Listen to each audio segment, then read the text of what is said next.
Hi friends, పిల్లలు ఆరోగ్యంగా ఉండాలంటే వారికి అందించవలసిన ఆహార పదార్థాలు ఏంటో ఈరోజు తెలుసుకుందాం.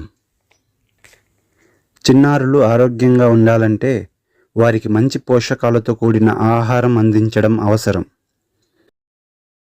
దీనివల్ల వారు యాక్టివ్గా ఉండడంతో పాటు వారి మెదడు కూడా షార్ప్గా పనిచేస్తుంది. బచ్చలి కూర, పాలకూర వంటి ఆకుకూరలు, కూరగాయలను పిల్లల డైట్లో చేర్చాలి. వీటిలో ఉండే విటమిన్లు ఈ, కే, ఫోలేట్, కెరోటినాయిడ్స్, ఫ్లేవనాయిడ్స్ వంటివి పిల్లల జ్ఞాపక శక్తిని పెంచుతాయి. అరటి పండులో ప్రోటీన్, ఐరన్, కాల్షియం వంటి పోషకాలు ఉంటాయి. ఇవి పిల్లల ఎముకలను గట్టిగా ఉంచడంలో సహాయపడటంతో పాటు వారి జ్ఞాపక శక్తిని వృద్ధి చేస్తాయి.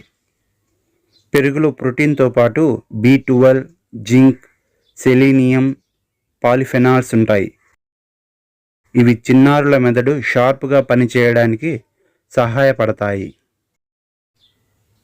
మిల్లెట్స్, మొక్కజొన్న వంటి తృణధాన్యాల్లో విటమిన్ B పుష్కలంగా ఉంటుంది. ఇది చిన్నారుల ఆరోగ్యానికి ఎంతో మేలు చేస్తుంది.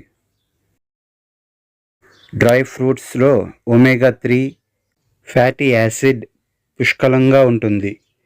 ఇది మెదడుకు మేలు చేసి జ్ఞాపక శక్తిని పెంచుతుంది.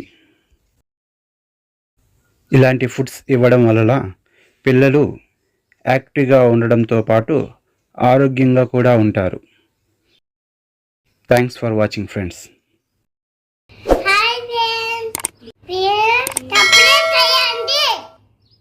Thank you.